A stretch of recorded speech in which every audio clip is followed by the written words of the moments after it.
വന്ധ്യവയോധികർക്കാകവേ ആനന്ദമേകുവാൻ മുന്നിട്ടിറങ്ങിടേണം. ലോകവയോജനക്ഷേമത്തിനായെന്നും ഏകമനസ്സോടെ യത്നിക്കണം.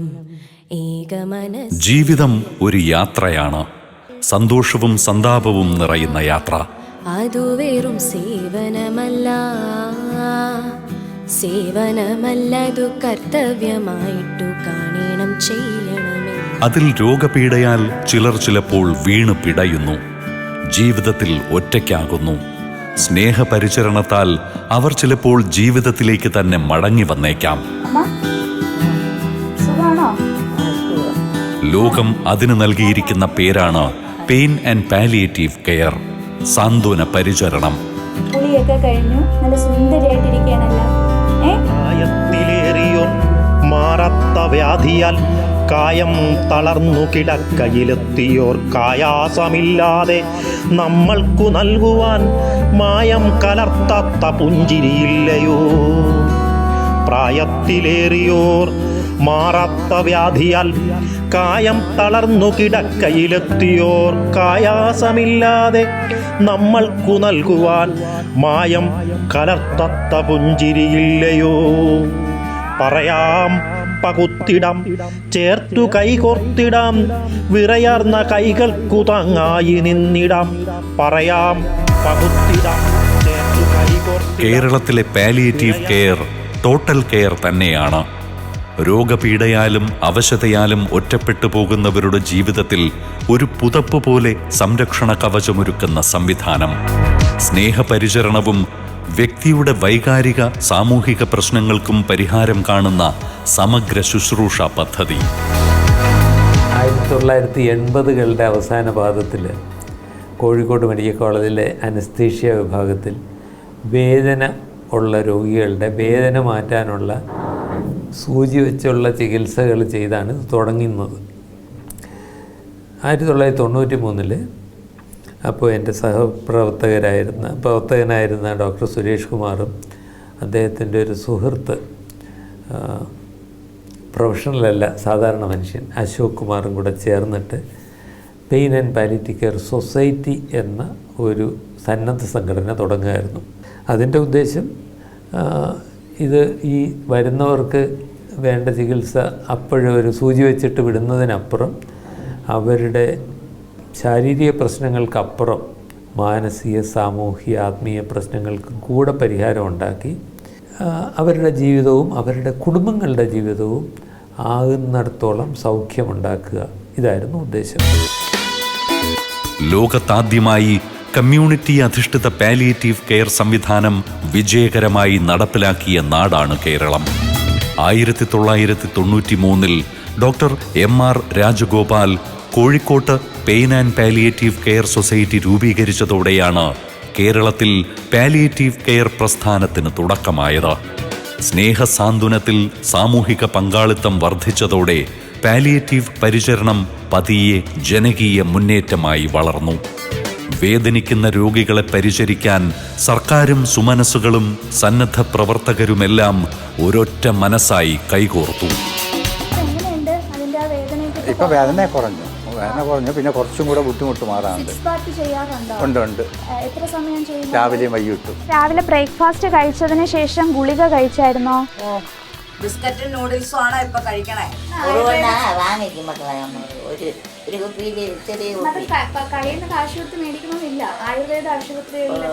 കേരളത്തിൽ ഇത് palliative care ആവശ്യമുള്ള ഓരോരുത്തർക്കും അതിൽ ഏജോ കാസ്റ്റോ ജെൻഡറോ എന്നുള്ള വ്യത്യാസമില്ലാതെ കമ്മ്യൂണിറ്റി ബേസ്ഡ് ആയിട്ട് ക്വാളിറ്റി പാലിയേറ്റീവ് കെയർ എത്തിക്കുക എന്നുള്ളതാണ്.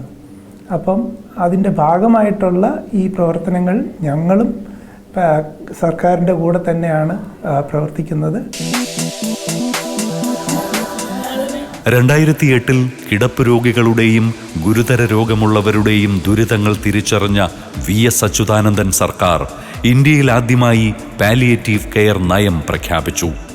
ആരോഗ്യ സ്ഥാപനങ്ങളുടെയും തദ്ദേശ സ്വയംഭരണ സ്ഥാപനങ്ങളുടെയും നേതൃത്വത്തിൽ ആ സർക്കാർ പാലിയേറ്റീവ് കെയർ പ്രോഗ്രാമുകൾ നടപ്പിലാക്കി. അതിന്റെ തുടർച്ചയായി 2019 ഒന്നാം പിണറായി വിജയൻ സർക്കാർ പാലിയേറ്റീവ് കെയർ നയം പരിഷ്കരിക്കാൻ ഒരു ഹൈ പവർ കമ്മിറ്റിയും വർക്കിംഗ് ഗ്രൂപ്പും രൂപീകരിച്ചു. 2023 ജൂലൈയിൽ ഈ സർക്കാർ പാലിയേറ്റീവ് കർമ്മ പദ്ധതിക്ക് അംഗീകാരം നൽകിയതോടെ കേരളത്തിലെ സാന്ത്വന പരിചരണ രംഗം പുതിയ ഉയരങ്ങൾ കീഴടക്കി തുടങ്ങി. കേരളത്തിലെ ജനസംഖ്യയിൽ 0.6% വിവിധ രോഗാവസ്ഥകൾ കാരണം കിടപ്പ് രോഗികളായി മാറിയവരാണ്. 0.6%. അതിനോടൊപ്പം തന്നെ കാണേണ്ട മറ്റൊരു കാര്യമാണ്, നമ്മുടെ ജനസംഖ്യയുടെ 2% ദീർഘകാല രോഗങ്ങൾ കാരണം ഗുരുതര രോഗപീഠകൾ അനുഭവിക്കുന്നുണ്ട്. അത് വലിയ നമ്പറാണ്.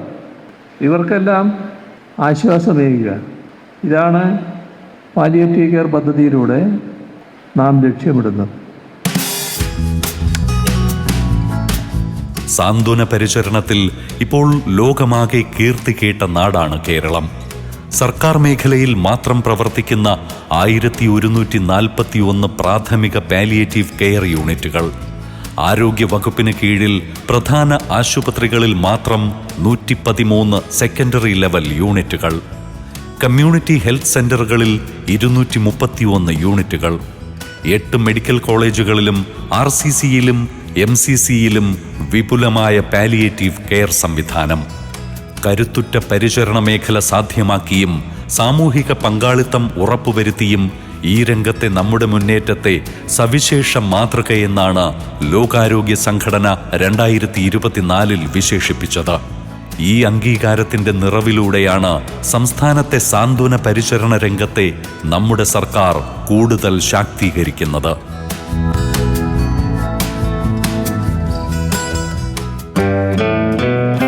നവകേരളം കർമ്മ പദ്ധതി 2 ആർദ്രം മിഷനിൽ 10 പ്രധാന പ്രവർത്തന മേഖലകളിൽ ഒന്നാണ് പാലിയേറ്റീവ് കെയർ. എല്ലാ രോഗികൾക്കും ശാസ്ത്രീയ പാലിയേറ്റീവ് പരിചരണം ഉറപ്പാക്കാൻ ലക്ഷ്യമിടുന്ന സർക്കാർ ഈ രംഗത്ത് സമഗ്ര പാലിയേറ്റീവ് കെയർ ആക്ഷൻ പദ്ധതി നടപ്പിലാക്കി വരികയാണ്. സാമൂഹികാധിഷ്ഠിത ശാസ്ത്രീയ ഗൃഹപരിചരണം, പാലിയേറ്റീവ് പരിചരണ യൂണിറ്റുകൾക്ക് ക്വാളിറ്റി കൺട്രോൾ സംവിധാനം, സമഗ്ര പാലിയേറ്റീവ് വയോജന പരിചരണം എന്നിവയെല്ലാം ഉറപ്പാക്കുന്ന സർക്കാർ കേരള കെയർ പാലിയേറ്റീവ് കെയർ ഗ്രിഡിനും തുടക്കമിട്ട് കഴിഞ്ഞു. കൂടുതൽ വിപുലവും ശക്തവുമായ ശൃംഖലയായി ഈ രംഗത്തെ മാറ്റിയെടുക്കുക എന്ന ലക്ഷ്യം കൂടിയാണ് ഇതിലൂടെ കേരളം യാഥാർത്ഥ്യമാക്കുന്നത്. ഓരോ പഞ്ചായത്തിലും സാന്ത്വന പരിചരണം ആവശ്യമുള്ളവരുടെ കണക്ക് ആരോഗ്യവകുപ്പ് എടുത്തിട്ടുണ്ട്.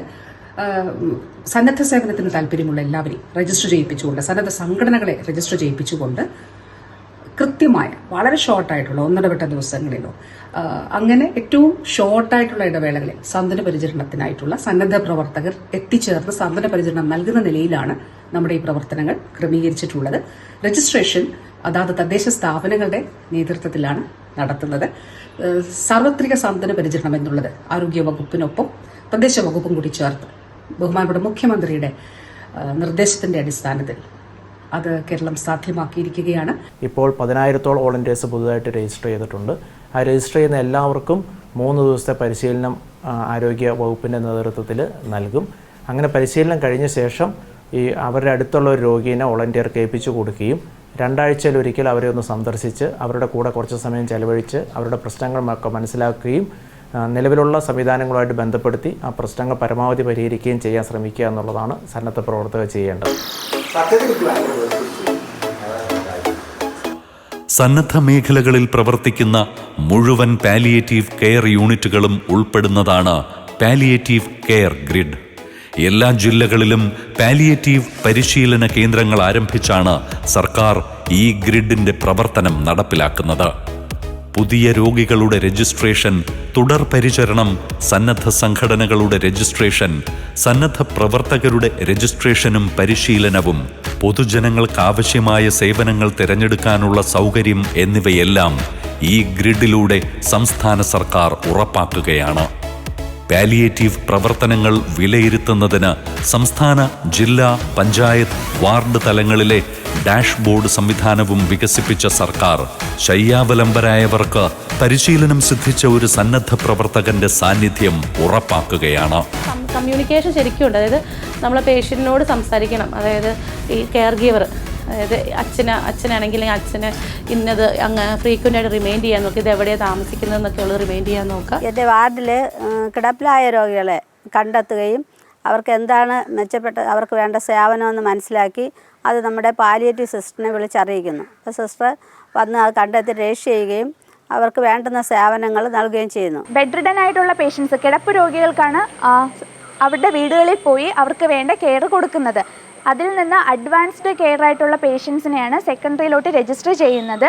അഡ്വാൻസ്ഡ് കെയർ എന്ന് പറയുമ്പം കൊളോസ്റ്റമി പേഷ്യൻസ്, ട്രക്യൂസ്റ്റമി, പിന്നെ റൈൽസ് ട്യൂബ് ഇടുന്ന പേഷ്യൻസ്, ലിംബെഡിമ, ക്യാൻസർ രോഗികളിൽ ബ്രസ്റ്റ് റിമൂവ് ചെയ്തിട്ട് വരുന്ന ലിംബെഡിമ എന്ന് പറയുന്ന ബുദ്ധിമുട്ടുള്ളാവുന്ന പേഷ്യൻസ്, പിന്നെ മോർഫിൻ എടുക്കുന്ന രോഗികൾ, പിന്നെ ഡയാലിസിസ് ചെയ്യുന്ന രോഗികൾക്ക് കോസ്റ്റ്ലി ആയിട്ടുള്ള മെഡിസിൻസ് വേണം. അങ്ങനെയുള്ള രോഗികളെയാണ് നമ്മുടെ സെക്കൻഡറി യൂണിറ്റിൽ രജിസ്റ്റർ ചെയ്യുന്നത്. 14 വർഷമായിട്ട് അച്ഛന് ഈ അസുഖം, ഒരു സൈഡ് സ്തംഭിതമായത്. കുറച്ച് നാൾ കഴിഞ്ഞപ്പോഴത്തേക്കും ഹെൽത്തിൽ അറിയിച്ച് അവിടെ നിന്ന് ഡോക്ടർമാരൊക്കെ വന്ന് നോക്കിയതിന് ശേഷം ബുക്കൊക്കെ തന്ന്, പിന്നെ മാസം പാലിയേറ്റീവ് തന്നെ മാസത്തിൽ BP നോക്കാനും അല്ലാണ്ട് ഫിസിയോതെറാപ്പി ചെയ്യാനും വരുന്നുണ്ടായിരുന്നു. അതിൽ നല്ല മാറ്റമുണ്ട്. എഴുന്നേറ്റിരിക്കുകയും സ്വന്തമായിട്ട് തന്നെ എക്സസൈസ് ചെയ്യുന്നുമുണ്ട്. ഡോക്ടർ മാസത്തിൽ വന്ന് ചെയ്യിപ്പിക്കുന്നുമുണ്ട്. 3 മാസം ചെയ്തതിന് ശേഷമാണ് ഞാൻ നടന്നു തുടങ്ങി. എൻ്റെ നല്ലൊരു മോനാണത്. എന്നെ പിടിച്ച് നടത്തി. എന്നിട്ട് എൻ്റെ കൂടെ പറഞ്ഞു, അമ്മ നടക്കും, കൈ ഇത്തി പാടാണെന്ന് പറഞ്ഞു. വന്ന് അരമണിക്കൂർ ചെയ്യും. അരമണിക്കൂർ അല്ല, അതിൽ കൂടുതൽ ചെയ്യും. പിന്നെ ഞാൻ വേദന എടുത്ത് വിളിക്കുമ്പോൾ ആ പിള്ള പറയും, അമ്മ വിളിക്കല്ലേ, അമ്മയ്ക്ക് വേണ്ടിയല്ലേ കുറയും, അമ്മ കൂടെ സഹകരിച്ചല്ലേ പറ്റുള്ളൂ എന്ന് പറയും. എന്നാലും പിറ്റേന്നും വരും. ഒരുപാട് മാറി ഞാൻ നടക്കുകയും ചെയ്ത് ഇപ്പോൾ ബാത്റൂമിലൊക്കെ പോകാനുള്ള ഇതായി. ഞങ്ങൾക്കിവിടെ രോഗികളെ എല്ലാ മാസവും 6 മുതൽ 12 ഹോം കെയർ വരെ ചെയ്യണം. ഓരോ പേഷ്യൻറ്റിന് മന്ത്ലി ഒരു വിസിറ്റാണ് കൊടുക്കുന്നത്.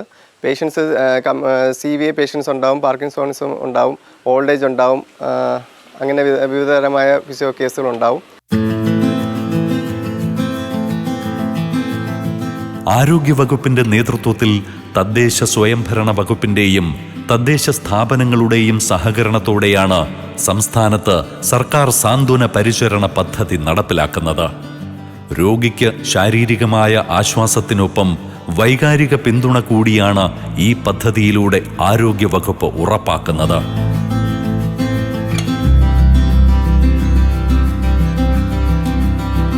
പാലിയേറ്റീവ് കെയർ നഴ്സുമാരും ആശാപ്രവർത്തകരും സന്നദ്ധ പ്രവർത്തകരുമടങ്ങുന്ന സംഘം രോഗികൾക്കാവശ്യമായ പരിചരണം നൽകുന്നതിനൊപ്പം കുടുംബത്തിനാവശ്യമായ മാനസിക പിന്തുണയും നൽകുന്നുവെന്നതാണ് രാജ്യത്തിന് തന്നെ മാതൃകയായ ഈ പദ്ധതിയുടെ സവിശേഷത.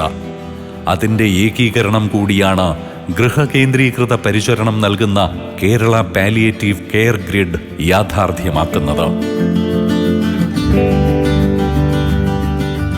ഇന്ത്യയിൽ ഇതുവരെ, ഒരുപക്ഷെ ലോകത്ത് തന്നെ മറ്റൊരിടത്തും ഉണ്ടായിട്ടില്ലാത്ത വിപുലമായ, ജനകീയമായ, സാർവത്രികമായ പാലിയേറ്റീവ് പരിചരണം ഉറപ്പുവരുത്തുകയാണ് കേരളം ചെയ്യുന്നത്. APL BPL വ്യത്യാസമില്ലാതെ, സാമ്പത്തിക പരിഗണനകളില്ലാതെ സാന്ത്വന പരിചരണം ആവശ്യമായിട്ടുള്ള എല്ലാവർക്കും അത് കിട്ടുന്നു എന്നുറപ്പാക്കുന്ന സംസ്ഥാനമായി കേരളം മാറുകയാണ്.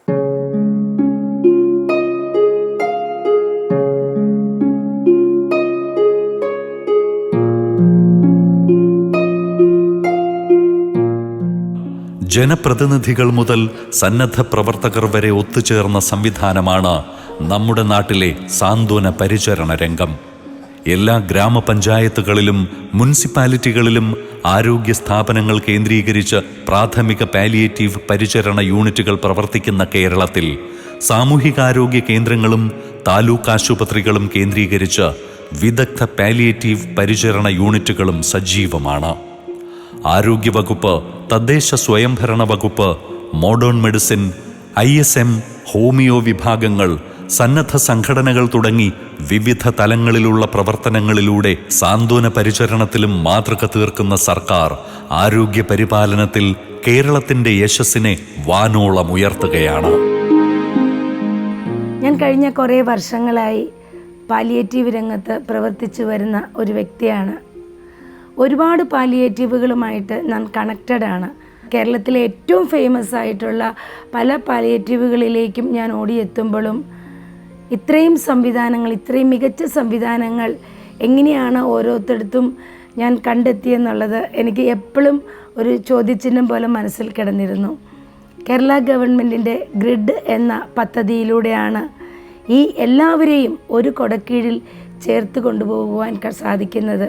അത് തീർച്ചയായിട്ടും കേരള ഗവൺമെൻറ്റിൻ്റെ ഒരു നേട്ടം തന്നെയാണ്. ഓരോ മാസവും ഞങ്ങളുടെ വരവും കാത്ത് അവിടെ പേഷ്യൻസ് വീടുകളിൽ ഇങ്ങനെ ഇരിക്കുകയാണ് ചെയ്യുന്നത്. ഒരു മാസം താമസിച്ച് കഴിഞ്ഞാൽ തന്നെ അവർക്ക് സങ്കടവും വിഷമവും ഒക്കെ ആയിട്ട് അവർ നല്ല ഒരു പ്രതികരണമാണ് നമ്മളോട് കാണിക്കുന്നത്. ചെന്ന് കഴിയുമ്പോൾ തന്നെ എനിക്ക് പേഷ്യൻസിനോടുള്ള മനോഭാവം അവരെൻ്റെ മക്കളോ കൂടപ്പിറപ്പോ അച്ഛനോ അമ്മയോ ഒക്കെ എന്ന പോലെയാണ് എനിക്ക് തോന്നാറുള്ളത്. അവർക്ക് തിരിച്ചും എന്നോട് ഒരു മകൾ എന്ന നിലയിലോ അല്ലെങ്കിൽ ഒരു കൂടപ്പിറപ്പ് എന്ന നിലയിലാണോ എന്നോട് ഇന്ന് വരെ പ്രവർത്തിച്ചിട്ടുള്ളത്. ഇവിടെ വഴിയോ സൗകര്യങ്ങളോ ഒന്നും ഇല്ലാത്ത വീടുകളിലൊക്കെ ഞങ്ങൾ ചെല്ലുമ്പോഴത്തേനും അവർക്ക് ഭയങ്കര സന്തോഷമാണ്. കാരണം അവർക്കൊരു രോഗം വന്നു കഴിഞ്ഞാൽ അവരെ പുറത്ത് കൊണ്ടുപോകാനോ വണ്ടി വിളിച്ചു കൊണ്ടുപോകാനൊന്നും അവർക്ക് സാഹചര്യങ്ങളില്ലാത്തതുകൊണ്ട് ഞങ്ങൾ അവിടെ ചെല്ലുന്നത് അവർക്ക് ഭയങ്കര ഇഷ്ടമാണ്. പ്രാഥമികാരോഗ്യ സംവിധാനത്തിലൂടെ സേവന സന്നദ്ധരായ നഴ്സുമാർ തദ്ദേശ സ്ഥാപനങ്ങളുടെ മേൽനോട്ടത്തിൽ സാമൂഹിക പങ്കാളിത്തത്തിനും സന്നദ്ധ പ്രവർത്തനത്തിനും ശക്തമായ ഊന്നൽ നൽകുന്നതാണ് ഇപ്പോൾ ഈ രംഗത്ത് ലോക ശ്രദ്ധയാകർഷിക്കുന്ന കേരള മോഡൽ. കേരളത്തിലെ പരിശീലന പരിപാടിയാണ് ഇവിടെ നടന്നുകൊണ്ടിരിക്കുന്നത്. ഇനി മരുന്ന് കൊണ്ടൊന്നും കാര്യമില്ല എന്നുള്ളൊരു സ്റ്റേജിൽ നിന്ന് ഞങ്ങൾക്ക് എന്തൊക്കെയോ ചെയ്തു കൊടുക്കാൻ പറ്റുന്ന സ്റ്റേജിലേക്ക് ഞങ്ങളുടെ രോഗികളെ കൊണ്ടുവരണം. ഒത്തിരിയേറെ പേര്, കാര്യം ഞങ്ങളുടെ ഒ പിയിൽ പാലിയേറ്റീവ് കെയറിനൊരു ഒ പി സംവിധാനം അതുവരെ ഉണ്ടായിരുന്നില്ല. ഇപ്പം ഞങ്ങളുടെ ഹോസ്പിറ്റലിൽ ഒരു മാസം 10-12 പാലിയേറ്റീവ് കെയർ രോഗികൾ അവരുടെ കുടുംബാംഗങ്ങളാണ് മരുന്ന് വാങ്ങാൻ വരുന്നത്. അപ്പോൾ ആ ഒരു ലെവലിലേക്ക് എനിക്ക് ഹോമിയോപ്പതിയെ കൊണ്ടുവരാൻ പറ്റിയതും ഈ ഒരു പ്രോപ്പർ ഒരു ഗൈഡൻസ് കാരണം ഞങ്ങൾക്കൊരു പക്ഷേ ഇനിയും അത് കുറെ കൂടെ നന്നാക്കി നടത്താൻ പറ്റും. നമ്മുടെ അടുത്തോട്ട് ഒരാൾ ഒരു ചികിത്സയ്ക്ക് വേണ്ടി വരുമ്പോൾ ഉറപ്പായിട്ടും അവരുടെ രോഗം ചികിത്സിച്ച് വിടുന്നതിലുപരി അവർ ആ ഒരു സാഹചര്യം മനസ്സിലാക്കി അവർക്ക് എന്തൊക്കെ വേണം, അല്ലെങ്കിൽ അവർ തിരിച്ച് അവരുടെ വീടുകളിലോട്ട് എത്തുമ്പോൾ അവർക്ക് എന്തൊക്കെ മാറ്റങ്ങൾ അല്ലെങ്കിൽ അവർക്ക് എന്തൊക്കെ സഹായങ്ങൾ വേണം എന്നൊക്കെ ആ ഒരു തലത്തിൽ നമ്മൾ ചിന്തിച്ചിട്ടായിരിക്കും അവരെ ഇനി ട്രീറ്റ് ചെയ്തിട്ട് വിടുന്നത്.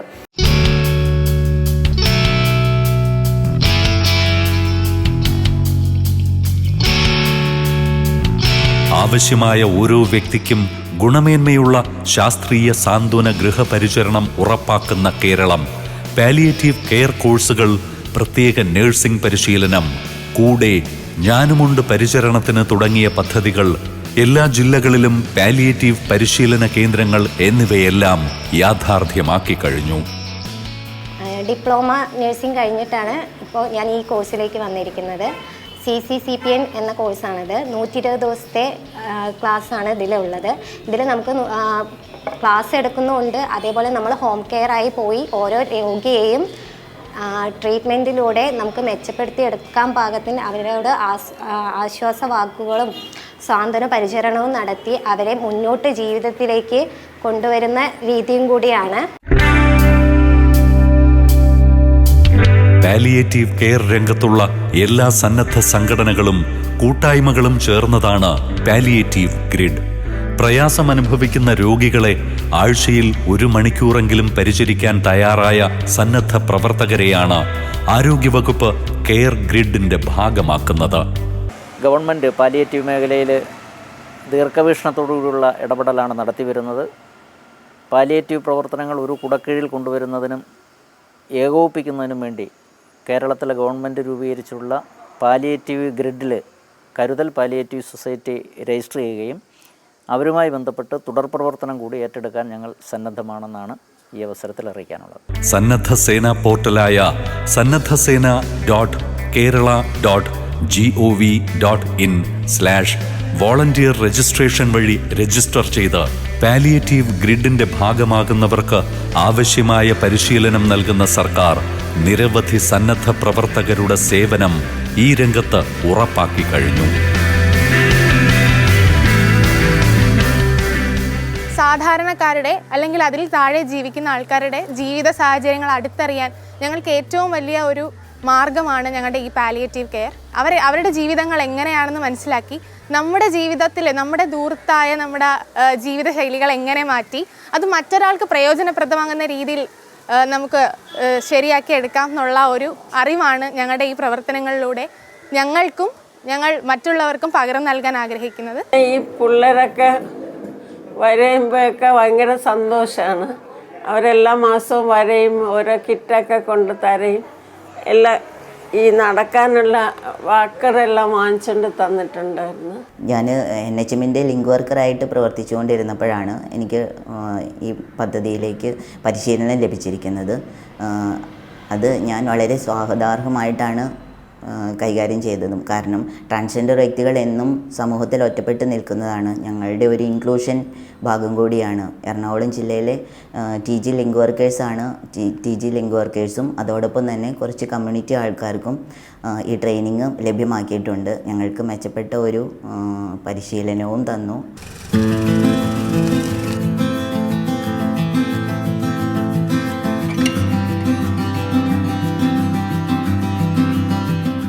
എല്ലാ പഞ്ചായത്തുകളിലും മുനിസിപ്പാലിറ്റികളിലും കിടപ്പിലായ രോഗികൾക്ക് ഹോം കെയർ നൽകാൻ പാലിയേറ്റീവ് ഹോം കെയർ ടീം പ്രവർത്തിക്കുന്ന നാടുകൂടിയാണ് കേരളം. കമ്മ്യൂണിറ്റി നഴ്സുമാരാണ് പ്രാദേശികാടിസ്ഥാനത്തിൽ ഹോം കെയർ ടീമുകൾക്ക് നേതൃത്വം നൽകുന്നത്. കിടപ്പിലായ എല്ലാ രോഗികളുടെയും വീട്ടിൽ മാസത്തിൽ ഒരു പ്രാവശ്യമെങ്കിലും സന്ദർശിച്ച് ആവശ്യമായ പിന്തുണ നൽകുന്ന ഹോം കെയർ ടീമിനൊപ്പം ഈ രംഗത്ത് സഹകരണം സുഗമമാക്കുന്നതിന് എല്ലാ തലങ്ങളിലും പൊതുവായ പ്ലാറ്റ്ഫോമുകൾ രൂപീകരിച്ചാണ് ഈ രംഗത്ത് കേരളം മാതൃക തീർക്കുന്നത്. തദ്ദേശ സ്ഥാപനങ്ങളോടൊപ്പം കണ്ണൂർ ജില്ലാ പഞ്ചായത്തും കോടിക്കണക്കിന് രൂപയാണ് ഓരോ വർഷവും പദ്ധതിയിൽ ഉൾപ്പെടുത്തുന്നത്. ഈ വർഷം നമ്മൾ 1,20,00,000-ലധികം രൂപ ഇതിൻ്റെ ഭാഗമായിട്ട് പദ്ധതിയിൽ പാലിയേറ്റീവ് പരിചരണം എന്ന പേരിൽ തന്നെ മാറ്റിവെക്കുന്നുണ്ട്. അപ്പോൾ ഇത് എല്ലാ തദ്ദേശ സ്ഥാപനങ്ങളിലേക്കുമാണ് ഈ തുക കൈമാറുന്നത്. ഇപ്പോൾ സർക്കാരും വലിയ രീതിയിലാണ് ഇത്തരം പ്രവർത്തനങ്ങളെ പ്രോത്സാഹിപ്പിക്കുന്നത്. 2022 തൊട്ട് അമ്മയ്ക്ക് ക്യാൻസർ ആണെന്ന് അറിഞ്ഞിട്ട് അന്ന് മുതൽ ട്രീറ്റ്മെൻറ്റിലാണ്. RCCയിലാണ് ട്രീറ്റ്മെൻറ്റ് നടന്നുകൊണ്ടിരിക്കുന്നത്. ഇപ്പോഴും ട്രീറ്റ്മെൻറ്റ് ചെയ്യുവാണ്. അപ്പോൾ തൊട്ട് പാലിയേറ്റീവ് കെയറിൻ്റെ കെയർ ഇവിടെ കിട്ടുന്നുണ്ട്. സിസ്റ്റർമാർ വരുന്നുണ്ട്, വന്ന് BP ഷുഗർ എല്ലാം ടെസ്റ്റ് ചെയ്യുന്നുണ്ട്. അമ്മയ്ക്ക് കൊളോസ്റ്റമി ബാഗ് വെച്ചിട്ടുണ്ട്. അപ്പോൾ അതിൻ്റെ കെയർ ബാഗൊക്കെ കൊണ്ട് തരാറുണ്ട്. പ്രോട്ടീൻ പൗഡർ അമ്മയ്ക്ക് ആവശ്യമായിട്ട് വന്നിട്ടുണ്ട്. അതും എല്ലാവിധ സഹായങ്ങളും പാലിയേറ്റീവ് കെയറിൽ നിന്ന് കിട്ടാറുണ്ട്. ഞാൻ ഇലക്ട്രിസിറ്റി ബോർഡിൽ കോൺട്രാക്ട് വർക്ക് ചെയ്തുകൊണ്ടിരുന്നതാണ്. 25 വർഷം മുമ്പ് പോസ്റ്റിൽ നിന്ന് വീണ് ഈ അരക്കി പോയിട്ട് തളർന്നതാണ്. അത് കഴിഞ്ഞ് ഞാനിപ്പോൾ കുറച്ച് നാളായിട്ട് വീട്ടിലിരുന്നുകൊണ്ട് പേപ്പർ പേന, നോട്ട് പാഡ്, പേപ്പർ ഫയൽ ഇതൊക്കെ കൊടുക്കുന്നതാണ്. പിന്നെ പാലിയേറ്റീവ് കെയറുകാരാണ് ഇതിനെല്ലാം സഹായം ചെയ്യുന്നത്. അവർ വാങ്ങിച്ച് ഓരോ സ്ഥലത്ത് വിൽക്കുകയാണ്, കൊടുത്തുകൊണ്ടിരിക്കുന്നു. ഇതാണിപ്പോൾ എൻ്റെ ജീവിത മാർഗം. കേരളത്തിലെ പാലിയേറ്റീവ് കെയർ സംവിധാനം ലോകത്തിന് ഒരു സവിശേഷ മാതൃകയാണ്. രോഗികളുടെ വേദന കുറയ്ക്കുന്നതിനൊപ്പം അവർക്ക് ആത്മാഭിമാനത്തോടെയും സന്തോഷത്തോടെയും ജീവിക്കാൻ അവസരമൊരുക്കുന്ന ഇവിടെ മരണത്തെ ഭയക്കാതെ ജീവിതത്തിന്റെ ഓരോ നിമിഷവും ആസ്വദിക്കാൻ ഇവരെ പഠിപ്പിക്കുകയാണ്.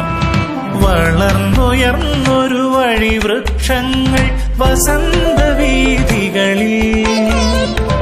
അവയുടെ തണലിൽ കൂടിയിരിക്കാം, അവയോടിത്തിരി മിണ്ടാം. വാനം തൊട്ടൊരു ചില്ലകൾ, ഭൂവിനാഴം കണ്ടൊരു വേരുകൾ, വാർഷിക വലയങ്ങൾ, ആഹാ വാർഷിക വലയങ്ങൾ. വേദനിക്കുന്നവരെ ചേർത്ത് പിടിക്കുന്ന ഒരു സംസ്കാരത്തിനാണ് സർക്കാരും സഹാനുഭൂതിയുമുള്ള മനുഷ്യരും പാലിയേറ്റീവ് കെയർ ഗ്രിഡിലൂടെ ഒത്തുചേരുന്നത്. രോഗമുണ്ടെന്ന കാരണത്താൽ ആരെയും ഒറ്റപ്പെടുത്തരുതെന്നും വേദനിപ്പിക്കുന്നവരെ സ്നേഹിക്കുകയും സഹായിക്കുകയുമാണ് മനുഷ്യന്റെ ശക്തിയെന്നും ഇതിലൂടെ നാം ലോകത്തെ പഠിപ്പിക്കുകയാണ്. ഈ സാന്ത്വനസ്പർശവും ഈ ചിരികളും മാർഗദീപവും ജീവിതത്തിൽ പ്രകാശവും ചൊരിയുമ്പോൾ മലയാളിയുടെ ഒരുമയും സ്നേഹവും അഭിമാനവും ഒരിക്കൽ കൂടി ലോകത്തിന്റെ നെറുകയിലേക്ക് ഉയരുകയാണ്.